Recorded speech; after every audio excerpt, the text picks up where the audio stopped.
ನಮಸ್ಕಾರ, ನನ್ನ ಹೆಸರು ಸ್ಟೆಫಿನ್ ಅಂತ. ನಾವು ನವದ್ಗೇರಿಯಲ್ಲಿ ಇರ್ತೀವಿ. 15ನೇ ತಾರೀಕಿಗೆ ಸಾಯಂಕಾಲವಾಗ ನಾವು ಸಿದ್ಧಾರ್ಥ ಕಾಲೇಜ್ಲಿಂದ ಹೋಗುತ್ತಿರುವಾಗ ನನ್ನ ಪರ್ಸು ಬಿದ್ದಿತ್ತು. ಬಿದ್ದಿನಾಗ 2 ನಿಮಿಷ ಬಾದ್ ಅಣ್ಣವರು ಆಟೋದಾಗಿನ ನೋಡಿ ತಗೊಂಡು ಹೋಗಿದ್ರು. ಅದಕ್ಕೆ ನಾವು ಬೀದರ್ ಪೊಲೀಸ್ ಸ್ಟೇಷನ್ನಲ್ಲಿ ಹೋಗಿ ಕಂಪ್ಲೇಂಟ್ ಬರ್ಸಿದ್ದೀವಿ. ಮತ್ತು ಅವರು ಇಲ್ಲಿ SP ಆಫೀಸ್ಗೆ ಹೋಗಿ CCTV ಕ್ಯಾಮ್ರಾಸ್ಗಳು ಚೆಕ್ ಮಾಡ್ರಿ ಅಂತ ಅಂದಿದ್ರು.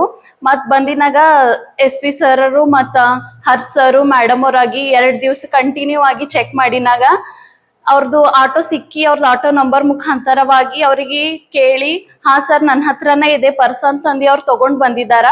ಅದ್ರ ಕಡೆಯಿಂದ ನನ್ನ ಫೋನು, ನಂದು ಬಂಗಾರ ಜುಮ್ಕಗಳು, ಕ್ಯಾಶು ಮತ್ತು ATM ಕಾರ್ಡು ಅದ್ರಾಗ ಏನಿತ್ತು ಎಲ್ಲ ತಂದು ಕೊಟ್ಟಾರ. ಬೀದರ್ ಪೊಲೀಸ್ ಅವರಿಗೂ ಮತ್ತು SP ಸರರಿಗೂ, ಹರ್ಷ್ ಸರರಿಗೂ, ಮೇಡಮ್ ಅವರಿಗೂ ಎಲ್ಲರಿಗೂ ಧನ್ಯವಾದಗಳು. Thank you.